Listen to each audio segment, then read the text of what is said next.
دوست نے مجھ سے ایک دفعہ پوچھا تھا کہ حضرت صاحب والدین چلے گئے ہیں، ان کے لیے کیا کروں؟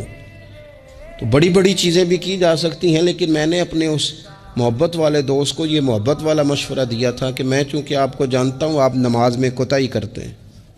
آپ نہ نماز پڑھنی شروع کر دیں۔ وہ کہنے لگے جی وہ تو میں پڑھوں گا، والدین کے لیے کیا کروں؟ میں نے کہا نماز پڑھیں، ہر نماز کی آخری رکعت میں کہو گے نا ربنا اغفر لی ولوالدی، کہو گے نا ہر نماز میں،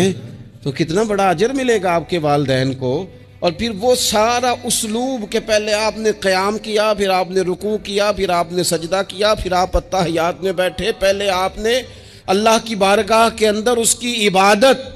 کرنے کا دھم بنا، پھر اس کی وحدانیت کی شہادت دی، پھر اس کے محبوب پر درود پڑھا، اتنے سارے کام کر کے اب آپ نے آخر میں کہا ربنا اغفر لی ولوالدی، یا اللہ مجھے بخش دے اور میرے والدین کو بخش دے، تو بتائیے اللہ کتنا کرم فرمائے گا۔